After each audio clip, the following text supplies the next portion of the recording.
I wanted to understand before we get into the immigration stuff and before we get into H1B and the brain gain, etc. Like if we go back to 1980s or late 1980s, but what I'm more curious about is like why was there like an IT industry or a talent pool of IT professionals in India to begin with, right? No, it's a great question, and like the history really of kind of the high tech sector in India is super interesting, right? So in the 80s, what's happening in the US is kind of like the hardware boom first, right? Like the IBM, the chips and all are coming up, the computers are getting smaller and smaller. This is before the internet has been decommissioned for commercial purposes, right? So it's like it's still kind of, there is no like really tech boom that's happened. Yeah, this is still the hardware boom that's happening in the US.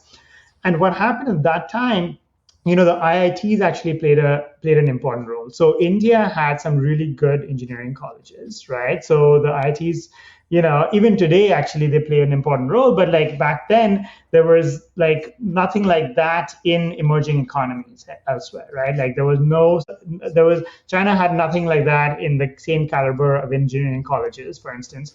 East Asia could compete in producing that kind of talent. And India also had kind of the English language, right? Which again made it very easy for the US, where the hardware boom was happening in the US. It made it easy for kind of these entrepreneurs in the US to work with workers from India. So what happened was they started sending some work to India. Then there were like a lot of internal political battles in India. Actually, India then throughout IBM came to India. India threw out IBM saying, oh, this American company that threw out Coca-Cola. It was at that time when they were like, oh, we don't want like these Americans. Then, of course, there's kind of a crisis that hits the country. And as part of kind of the recovery of the crisis, they try to re-attract part of kind of foreign investment back into the country, right?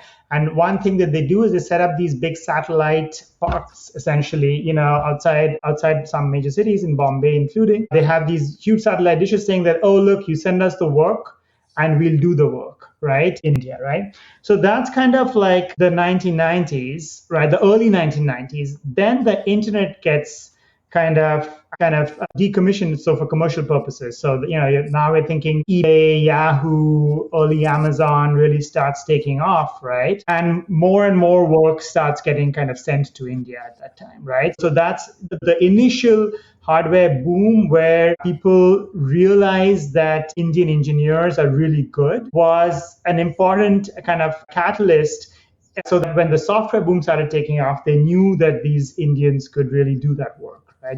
We know that these IIT grads can really handle it. And then Y2K is the other turning point, because what happens around 2000 is that, like the Y2K problem is arising and everyone's like, okay, we need... Sorry. If you can set context on, because I think the Y2K problem, maybe, but before, I think we've gone far into the 1990s at this point. I'd like to take a step back here. Before, in the sense that one of the ways that I think one of the advantages of people working in Bangalore or people working in India is that there's a 12-hour gap between the US and between US and India, right? And there can be continuous amount of continuous work that can be parallelly done, but also continuously done. Like when the US engineers are asleep, Indian engineers can keep grinding at the problem. You can get more projects done that way. But again, this only happens, like you mentioned, once they bring in satellites or because of the internet, etc.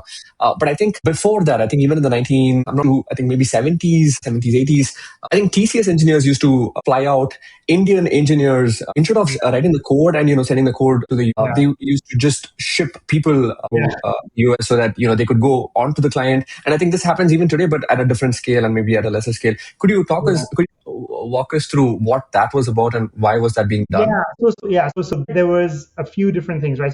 So you had people coming. So again, so in the 70s, who were the engineers going? There, of course, there were different booms happening in the US, aeronautical booms. So they were building airplanes and things like that. Like there were Indian engineers going there as well. But that also helped build some of the reputation about Indian engineers, right? Those guys as well.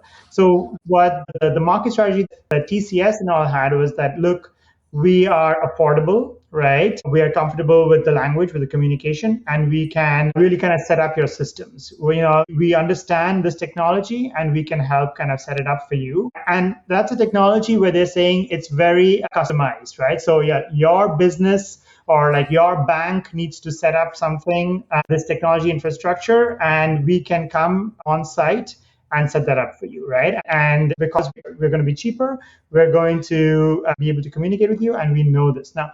Now, to be fair, that was happening, but the scale was not very big, compared to what was coming later in the 1990s, right? And part of that was They were shipping more people in the 1990s. Is yes, that what you're saying, or? many more people were coming in the 1990s and then in the 2000s as well, right? So, but the folks that came in the 80s were crucial for kind of reputational purposes. People were like, oh, these Indian engineers can really do it. So what happens in the 80s is there is no H-1B program. The H-1B program starts in the early 1990s, right?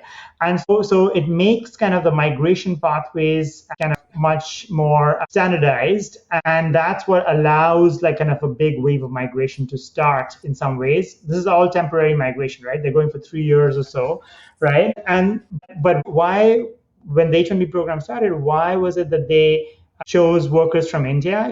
Because of the folks who came in the 80s, right? The folks who came in the 80s, essentially, from the IITs and all. And so people in the 90s, once the H-1B program was starting, they said, okay, we want people from IIT, right? And that's when it started happening at a massive scale. TCS, Infosys, Wipro, and all, they kind of really, Satyam, they kind of really kind of tapped into that infrastructure, saying that, okay, look, we'll be sending you these engineering grads at a much bigger scale, right? So the numbers were much higher in the 90s, and partly because there was just no kind of immigration pathway of the same scale that existed in the 80s.